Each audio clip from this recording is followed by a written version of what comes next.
सर्वकल्याणकारकं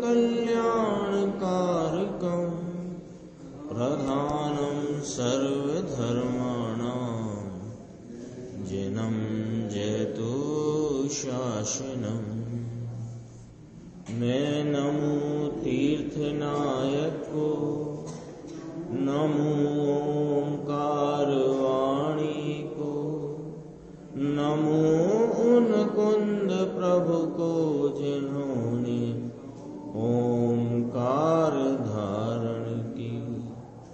अहो उपकार जिनवर का कुंद का दिव्य वाणी का जिन कुंद ध्वनि दाता उनका हान स्वामी का। नमिऊण जिणम वीरम अनंत वर्णान दंसन सहावम भोक्ष्यामिनियम सारम केवली शुद्ध केवली भणिदम। नियम सार जी परमागम ग्रंथ है। इसकी 15वें नंबर की गाथा की अपनी स्वाध्याय चल रही है। इसमें अभी तक अपने पिछले कुछ दिनों में कारण शुद्ध पर्याय उसका क्या स्वरूप है और उसकी व्याख्या किस प्रकार आचार्य भगवान ने की, वह चर्चा चल रही थी। अभी यहाँ तक कल बात आई थी, पेज नंबर 308 है कि कारण शुद्ध पर्याय की व्याख्या हुई। अब कार्य शुद्ध पर्याय यानी स्वभाव पर्याय के दो भेद कहे, कारण शुद्ध पर्याय और कार्य शुद्ध पर्याय। तो कार्य शुद्ध पर्याय कौन सी कि उत्पाद व्यय वाली। इसका अर्थ क्या हुआ कि पहले जितना खुलासा आया, कारण शुद्ध पर्याय माने बिना उत्पाद व्यय वाली। ध्रुव रूप एक रूप सदृश सदृश सदृश समान भाव त्रिकाल अनादि अनंत अमूर्त अतीन्द्रिय स्वभाव वाली अपने अनंत चतुष्टय सहज स्वरूप के साथ तन्मय पने रही हुई पूजित पंचम भाव की परिणति वह कारण शुद्ध पर्याय है। ये चर्चा अपनी आई थी। अब यहां से बात चलेगी कार्य शुद्ध पर्याय की। तो ये प्रश्न किया ना, तेमापण स्वभाव लीधो छे कि कारण शुद्ध पर्याय में भी आपने स्वभाव कहा था और यह कार्य शुद्ध पर्याय में भी आप स्वभाव की बात कहते हो कि हाँ। तो ये अपन 3 लाइन छोड़ना, नीचे देखो फरीने, यहां से देखते हैं कि केवल ज्ञान की पर्याय को स्वभाव क्यों लिया। ये प्रश्न क्या आया, पहले ये देखते हैं कि जब हम आपने पहले बात की थी तो उसमें आपने कहा कि जो परम पारिणामिक है ये स्वभाव है और औदैक औपसमिक छायोपसमिक ये तो ठीक, पर छायक को भी आपने विभाव कहा था और केवल ज्ञान तो छायक पर्याय है। कार्य स्वभाव शुद्ध पर्याय जो कह रहे हो वह कार्य शुद्ध पर्याय को स्वभाव कह रहे हो और उसे तो पहले आपने विभाव कहा था। उसकी ये खुलासा थोड़ा समझने जैसी है और अपन इसको देखते हैं। देखो, उसका प्रश्न ये है कि कभी तो कहते हो विभाव और कभी कहते हो स्वभाव, तो ये क्या है ये समझाते हैं। देखो, फरीने यहां से लेना, केवल ज्ञान की पर्याय को स्वभाव क्यों लिया। कहते हैं यहां स्वभाव पर्याय के 2 भेद चलते हैं। यहां 15वीं गाथा में पर्याय की व्याख्या करते हुए स्वभाव पर्याय की बात कही, उसमें 2 भेद कहे, एक कारण स्वभाव पर्याय और एक कार्य स्वभाव पर्याय, अथवा एक कार्य कारण शुद्ध पर्याय, एक कार्य शुद्ध पर्याय। ठीक है ना। केवल ज्ञान तो यहाँ भाव की अपेक्षा से छायक भाव को विभाव कहा था, विभाव कहा था। फिर आपने अभी स्वभाव कहा, तो देखो स्वभाव की अपेक्षा स्वभाव पर्याय के जो दो भेद करे उसमें एक ध्रुव रूप रहने वाली कारण शुद्ध पर्याय, उसे स्वभाव कहा। चलो उसकी तो हमें कोई बात नहीं है, वो तो सहज त्रैकालिक अनादि अनंत स्वभाव स्वरूप भाव ही है। पर केवल ज्ञान को आपने विभाव कहा था, तो कहा कि हमने तो वह भाव की अपेक्षा कहा था। कौन से भाव? 5 भाव जो कहे उसकी अपेक्षा केवल ज्ञान को विभाव कहा था। क्यों? कि विशेष भाव कहा था। कैसे कहा था? कि वह निरपेक्ष नहीं और अनादि अनंत नहीं, इसलिए हमने उसे विशेष भाव कहा था। और जो निरपेक्ष और अनादि अनंत है उसे हमने परम पारणामिक स्वभाव कहा था। ठीक है। और पंचास्तिकाय में भी कहा विभाव, केवल ज्ञान पर्याय को विभाव कहा। कहा? पंचास्तिकाय में। कैसे? कि वहां भी ये कहा कि ये विभाव, ये जो केवल ज्ञान का भाव है, ये कर्म बिना नहीं होता। कर्म बिना नहीं होता माने इसमें कर्म की सापेक्षता आती है, कर्म के अभाव की सापेक्षता आती है, इतना है, इसलिए विभाव है। अपन ने अभी देखा ना, अनादि अनंत और निरपेक्ष, ये दो विशेषण हैं जो परम पारणामिक को स्वभाव भाव घोषित करते हैं। और जो अनादि अनंत नहीं है और कोई प्रकार की सापेक्षता को धरते हैं, वे 4 भाव में जाते हैं, उनको विभाव कहते हैं। औपसमिक, औदैक, छायोपसमिक, छायक, ये चारों ही भाव अनादि अनंत नहीं है और ये निरपेक्ष भी नहीं है। इनमें कर्म के अभाव की अथवा के सद्भाव की अपेक्षा आती है। ये वाली बात कहा कि कर्म के अभाव की अपेक्षा रही। कहाँ था? यहाँ था। पंचास्तिकाय में कहा कर्म बिना 4 भाव नहीं होते, माने कर्म की कोई ना कोई अपेक्षा सापेक्षता आती है। अपेक्षा रही ना, कर्म के अभाव की तो अपेक्षा रही ना। छायक भाव में भी कितनी रही? कि वह कर्म के अभाव की अपेक्षा रही। इतनी अपेक्षा, तो ये अपेक्षा है तो सही, पर यहाँ जैसा स्वभाव है वह कार्य रूपता से प्रगटा है, वो अपेक्षा से केवल ज्ञान को स्वभाव भाव कहने में आया है, विभाव न कहा। क्यों? कि यहाँ कर्म की जो अपेक्षा पड़ती है उसको नहीं लेना। यहाँ तो जैसा सहज त्रैकालिक अपना कारण स्वभाव भाव है वैसा परिणति में प्रगटा है, तो उसे कार्य स्वभाव कहने में आया। देखो यहाँ तो 4 ज्ञान में कर्म के वर्तमान निमित्त की विद्यमानता है। एक और पहलू है केवल ज्ञान को स्वभाव कहने का और मत ज्ञान आदि को विभाव कहने का। एक अपेक्षा तो अपन ने अभी क्या देख ली, समझते जाना। कोई ज्यादा उलझाने वाला मामला नहीं है, उलझने वाला भी नहीं है, लेकिन शास्त्रों में कब कहाँ क्या बात कही गई है वो हमें थोड़ी ख्याल में रखना जरूरी है। क्योंकि यदि वह ख्याल में न रखी जाएगी तो फिर हम उसका आचार्य परमात्मा क्या कहना चाहते हैं वो पकड़ने में हम चूक जाएंगे। इसलिए ये कोई कहे कि इतनी जरूरत क्या, कभी विभाव कहते हो, कभी सद्भाव कहते हो, कभी 4 भाव की अपेक्षा विभाव कहते हो, कभी 4 ज्ञान की अपेक्षा स्वभाव कहते हो। कि ये सब समझ लो, देख लो, बहुत सरल करके अपन देखते हैं। एक तो अपन इसमें जो चर्चा है ना इसे पढ़ेंगे, पर तीन अपन कॉलम बना लेते हैं, 3 कॉलम समझने के लिए। पहले कॉलम में अपन देखते हैं स्वभाव स्वरूपता।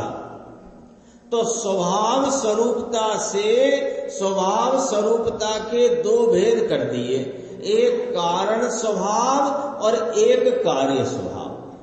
तो कारण जैसा है अनादि अनंत त्रिकाल शुद्ध सहज स्वाभाविक, वैसा ही परिणमन, बिल्कुल वैसा ही परिणमन पर्याय में उत्पन्न होएगा, तो उसको कार्य स्वभाव कहेंगे।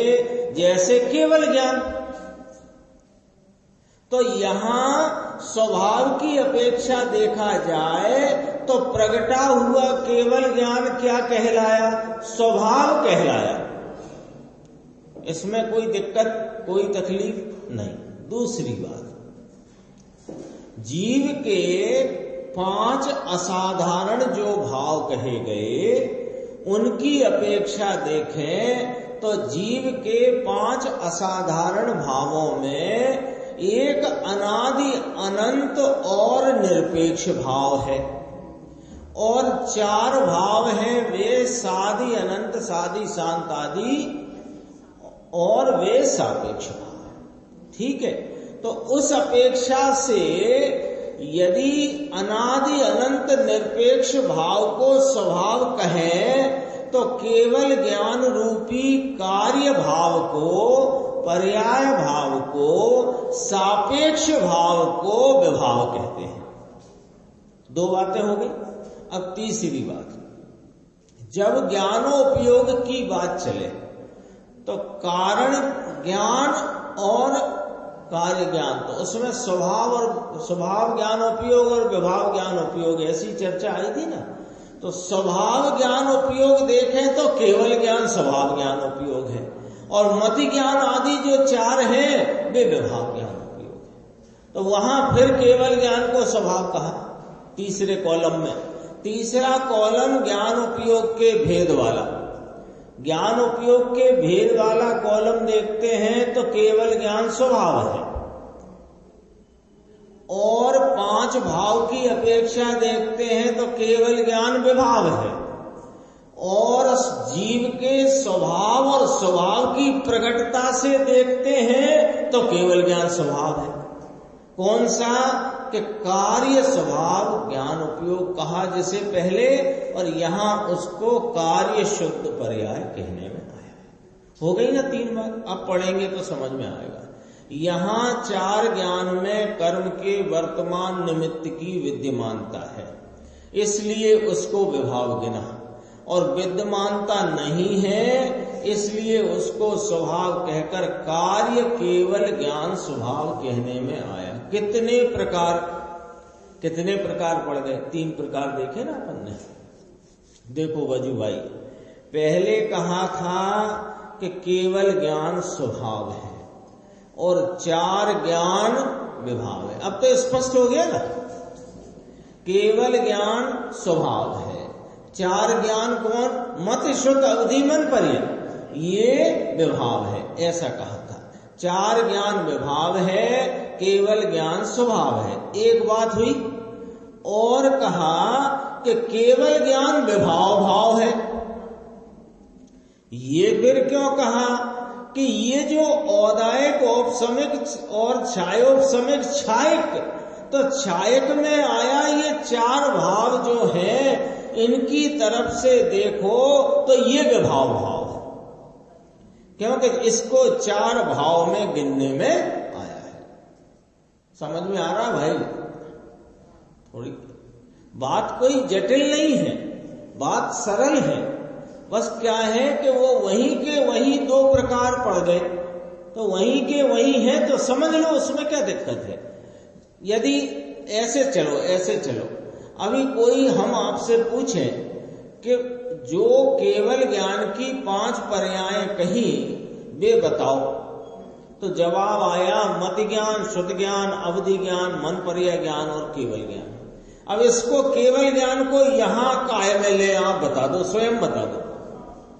स्वभाव में ज्ञान उपयोग की 5 पर्याय कहीं, मति ज्ञान, श्रुति ज्ञान, मन पर्याय ज्ञान, अवधि ज्ञान और केवल ज्ञान। तो 5 पर्याय जो कहीं, इनमें कौन कौन विभाव ज्ञान है, कौन कौन स्वभाव ज्ञान है? तो कहीं केवल ज्ञान स्वभाव है और मति श्रुति आदि विभाव, कोई दिक्कत नहीं। दूसरी बात, अब हम जीव के 5 भाव कहें कि 5 भाव बताओ कौन कौन से हैं, तो आपने कहा औदायक, औपसमिक, क्षायोपसमिक, क्षायक और पारिणामिक।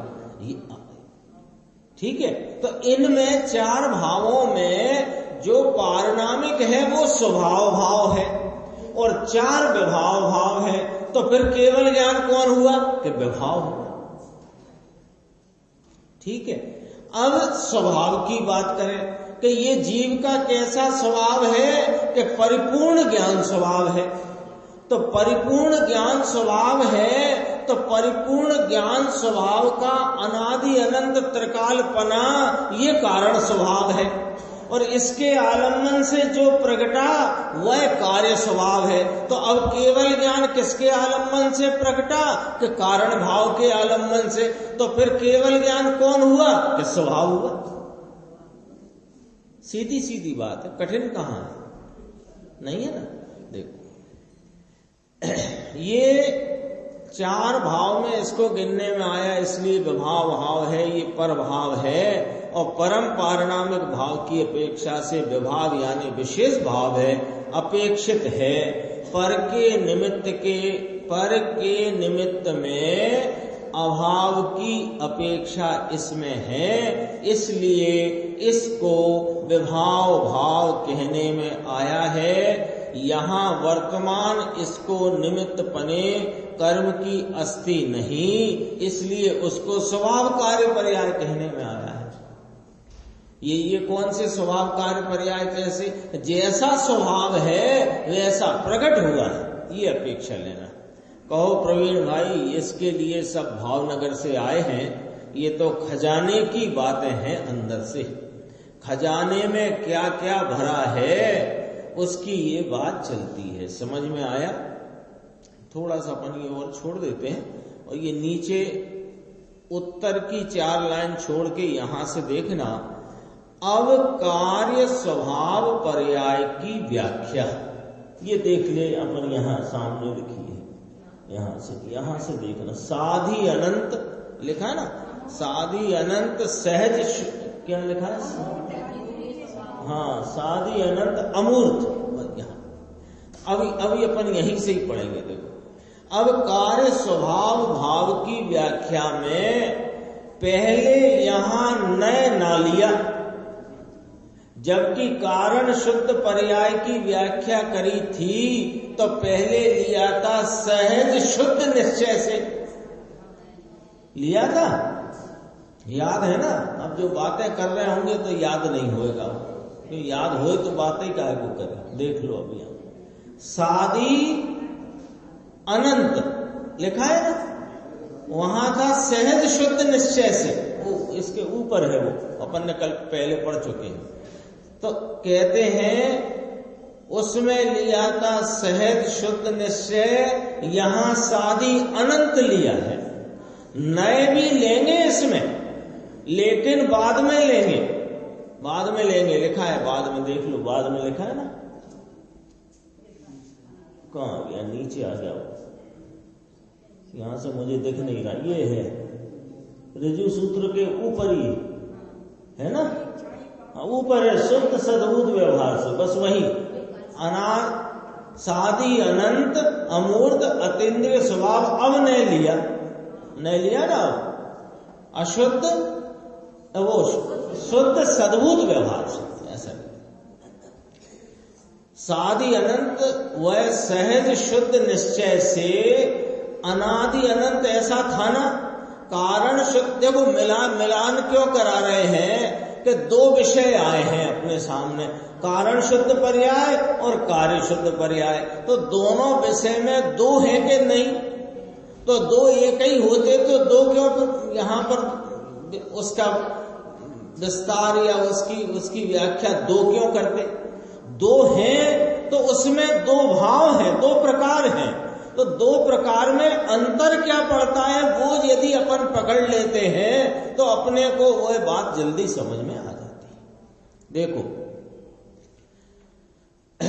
उसमें लिया पहले सहज शुद्ध निश्चय था, यहां सादी अनंत लिया, नए बाद में लेंगे, समझ में आया सादी अनंत। और उसमें क्या लिया था, सहज शुद्ध निश्चय से अनादि अनंत, ऐसा लिया था। यहां तो नई पर्याय प्रगति है। ये जो कार्य शुद्ध पर्याय है ये नई प्रगति पर्याय है। नई पर्याय प्रगति है, इसलिए प्रगति हुई पर्याय का वर्णन सादी अनंत कहकर किया। और कारण शुद्ध पर्याय वो प्रगति नहीं है, वो है, तो उसे अनादि अनंत कहा। फिर क्या है देखो, सद्भूत व्यवहार नय है ऐसा कहेंगे। वह तो प्रगति नहीं, कौन कारण शुद्ध पर्याय जिसे कहा था वो तो प्रगति नहीं, वो तो है, त्रिकाल सदा ही है। तो त्रिकाल सदा है तो उसे कहा अनादि अनंत। और ये प्रगति है, ये अनादि ऐसी की ऐसी है, और इसको कहा सादी अनंत। समझ में आया? ये अब गुजराती में सब आया, हिंदी में इतना नहीं आ सकता। गुरुदेव कहते हैं हम हिंदी में इतना सब नहीं बोल पाते, हमको हिंदी ज्यादा आती नहीं है। तो कहते हैं देखो सादी अनंत, केवल ज्ञान ये सादी अनंत है, और आत्मा अनादि अनंत है। यानी मैं अनादि अनंत हूं और केवल ज्ञान सादी अनंत है।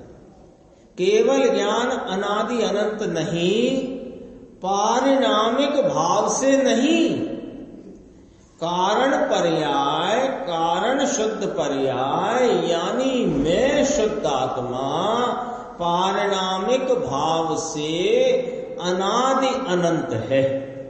ये जो केवल ज्ञान है ये छायक भाव है। छायक भाव है माने ये भाव नया प्रगटा है, इसमें निमित्तपना कर्म के क्षय का है। तो ये छायक भाव है, प्रगटा है, इसलिए सादी अनंत। नया प्रगटता है, केवल ज्ञान दशा नई प्रगटती है। बोलो इतनी सरल बात है। केवल ज्ञान दशा किस किस को है? अपन सब में नहीं है, तो नहीं है और प्रगटेगी, तो जब प्रगटेगी तो सादी कहलाएगी ना, अनादि कैसे कहलाएगी? और केवल ज्ञान स्वरूपता अपन सब में किस किस में है? कि सब में है। तो सब में है तो कब से है? कि अनादि से है। तो ये क्या कहलाएगा? अनादि अनंत। कौन? कारणपना, कारण शुद्ध पर्याय, चैतन्य का त्रैकालिक ध्रुव प्रवाह, ये कैसा है? ये हम में है, तो ये अनादि अनंत हुआ। और केवल ज्ञान किस किस को है अभी यहां पर?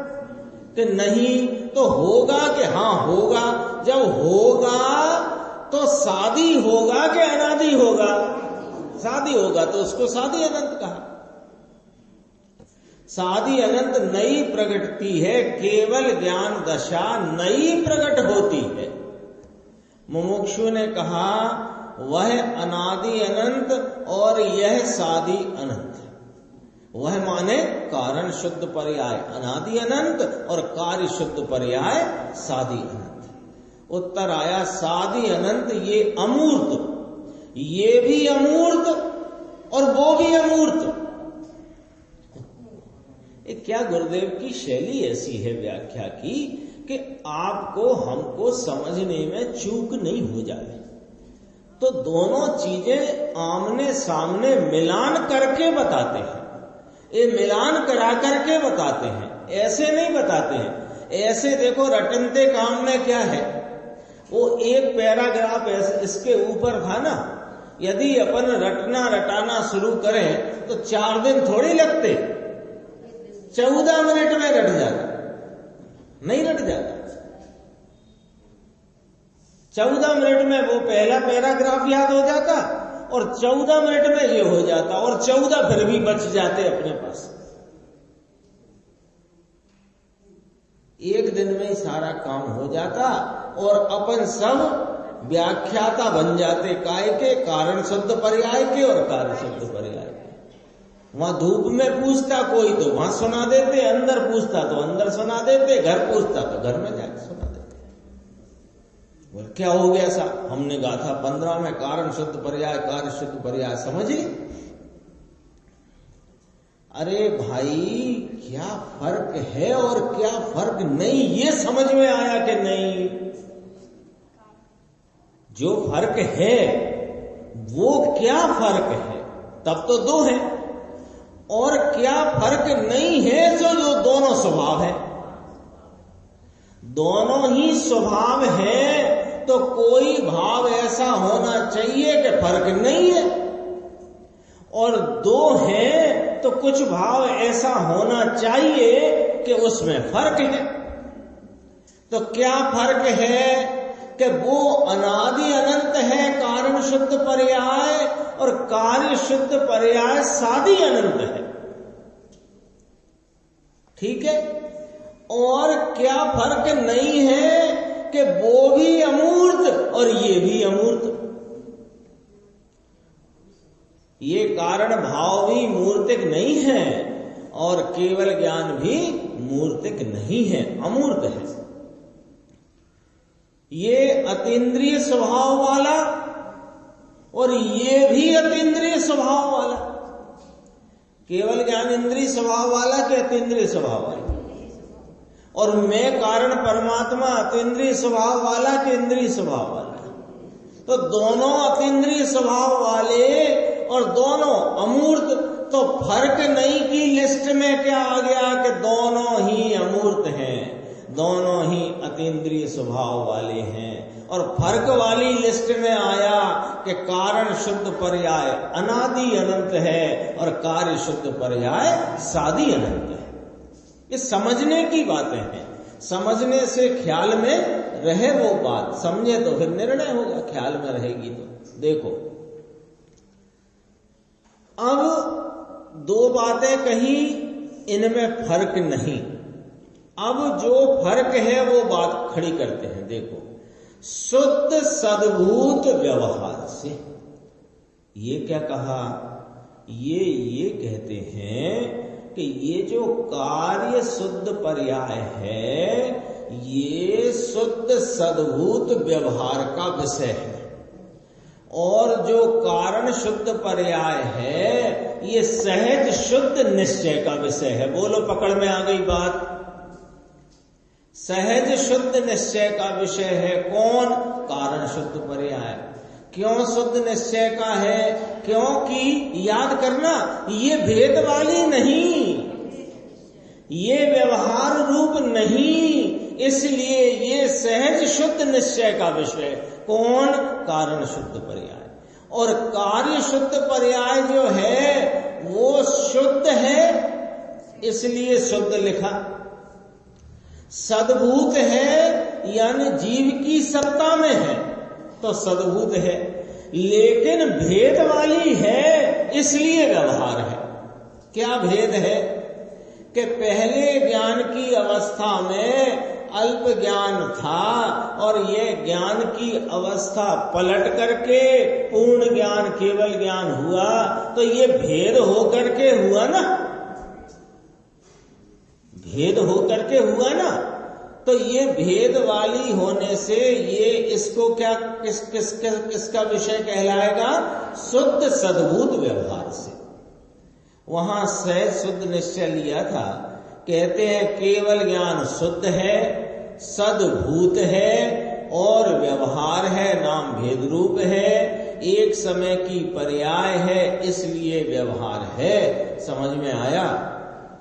फिर पूछा है कुछ मुमुक्षु ने तो वो छपा नहीं है। उत्तर से अपन पकड़ते हैं कि क्या बात है। देखिए, शुद्ध है, सद्भूत है, हयाती नाम सत्ता भाव है, एक समय की पर्याय भी सत्ता रूप तो होती है ना, तो सद्भूत में आई। एक अंश है इसलिए व्यवहार है। समझ में आया? बदू झीण तो छे पण अभी करे क्या। सब ये मामला, ये जो प्रतिपादन निरूपण है सूक्ष्म तो है, पर क्या करें, है तो है, क्या करें। घड़ी में सेल बदलना है, छोटी सी घड़ी है, सेल बदलना, सेल भी बहुत छोटा सा है। अब हमसे तो ये तो बहुत बारीक है, तो क्या करना, घड़ी फेंक देना नाली में ले जाके, क्या करना।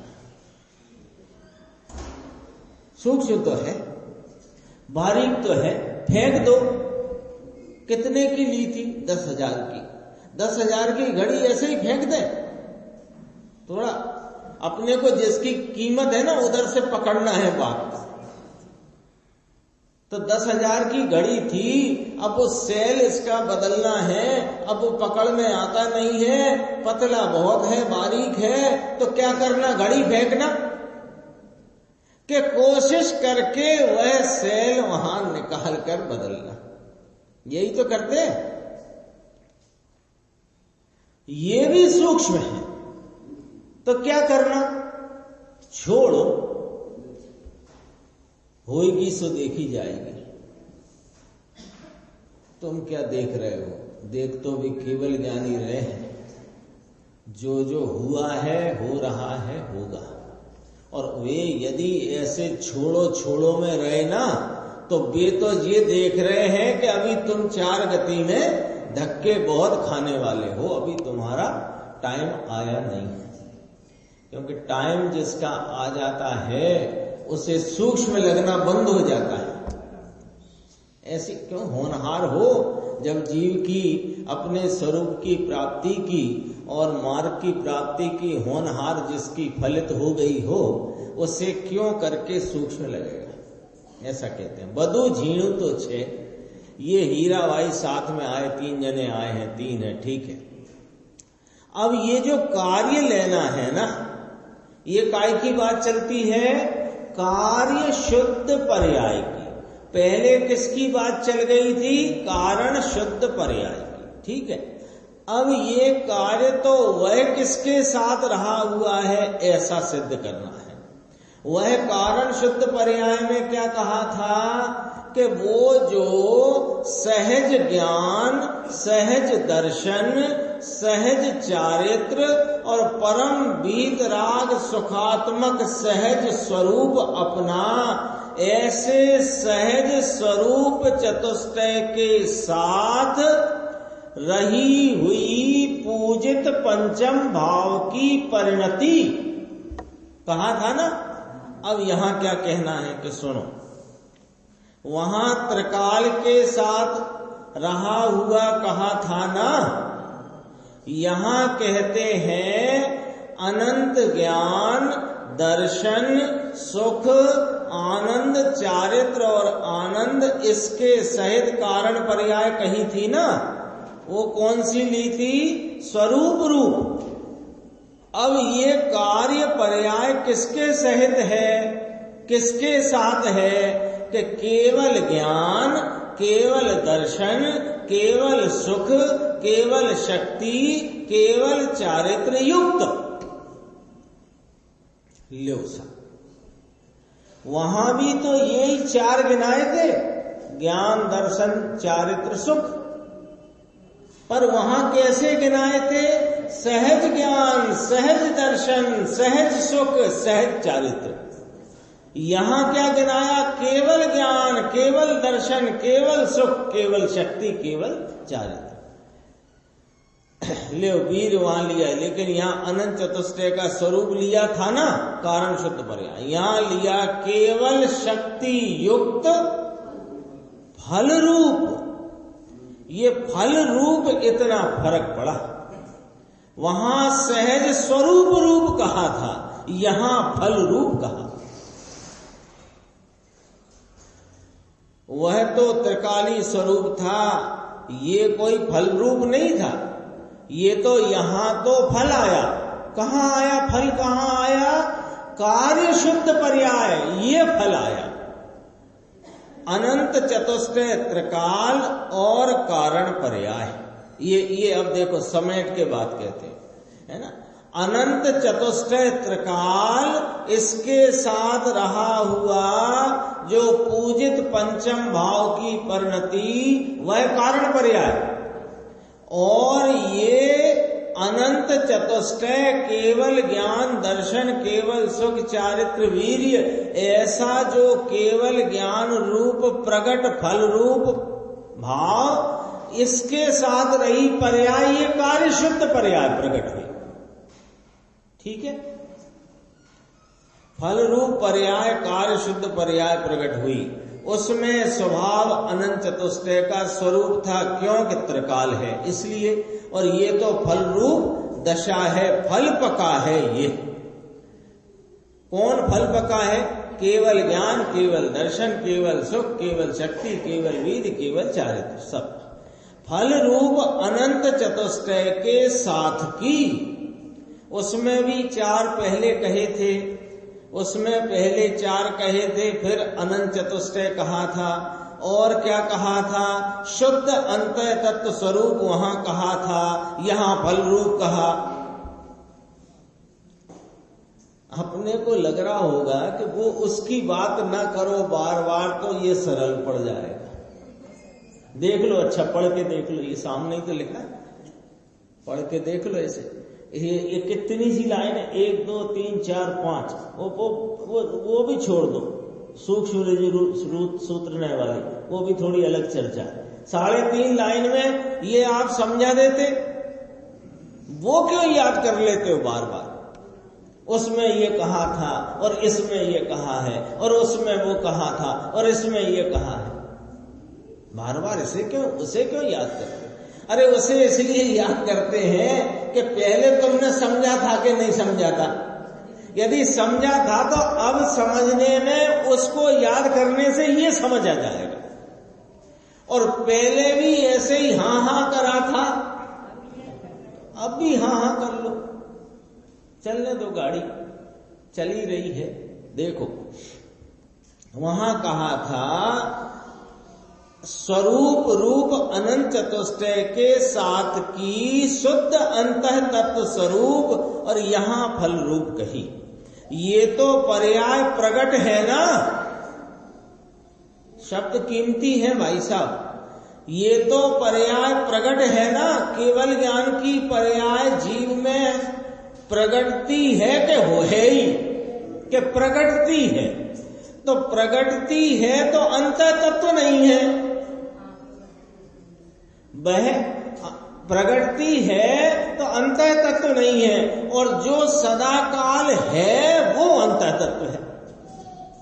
तो कहा शुद्ध अंतः तत्व स्वरूप, वहां कहा था ये तो पर्याय प्रकट है इसलिए अंतः तत्व स्वरूप नहीं। उसमें कहा था शुद्ध अंतः तत्व स्वरूप, जो स्वभाव अनंत चतुष्टय का स्वरूप, ऐसे। और यहां क्या कहा? अमूर्त, जो यहां बोला नहीं है अपन पढ़ सकते हैं। अतीन्द्रिय स्वभाव वाले शुद्ध सद्भुत व्यवहार से, देख लो सामने, अतीन्द्रिय स्वभाव वाले शुद्ध सद्भुत व्यवहार से केवल ज्ञान, केवल दर्शन, केवल सुख, केवल शक्ति युक्त फल रूप अनंत चतुष्टय के साथ की। ऐसा उसमें अंतः स्वरूप वाला ये न लिया यहां, वहां अंतः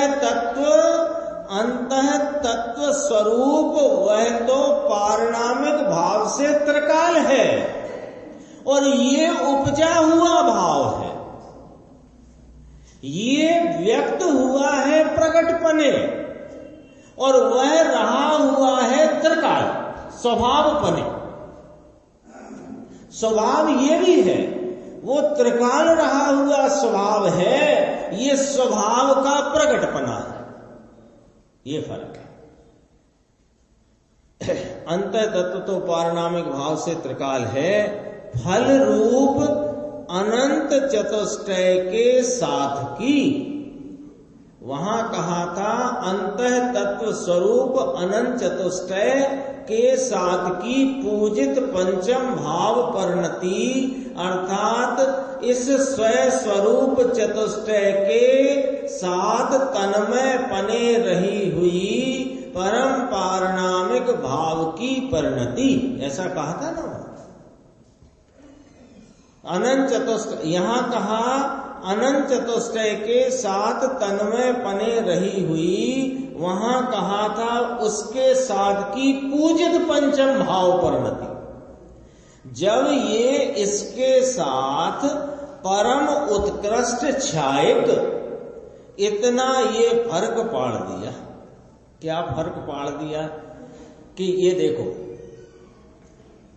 अतीन्द्रिय, वहां यहां से मिला लो, सादी अनंत अमूर्त अतीन्द्रिय स्वभाव वाला शुद्ध सद्भुत व्यवहार से केवल ज्ञान, केवल दर्शन, केवल सुख, केवल शक्ति युक्त फल रूप अनंत चतुष्टय के साथ की, फिर क्या लिखी है, परम उत्कृष्ट छायक भाव की शुद्ध परिणति, ये कार्य शुद्ध पर्याय है।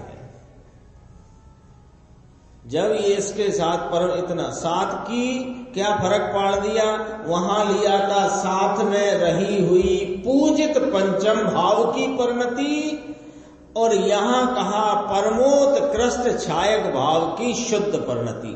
देखो पूजित शब्द यहां नहीं है,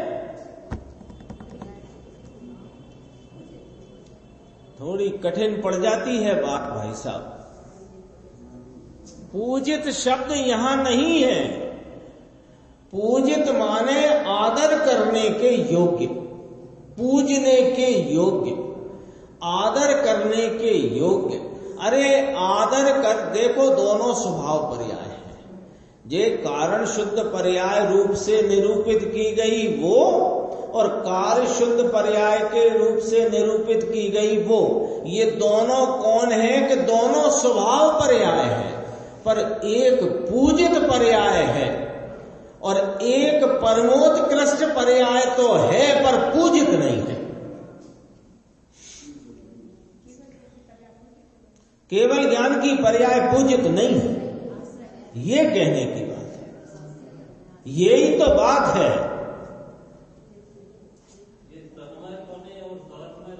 एक ही बात है, उसी का अर्थ है।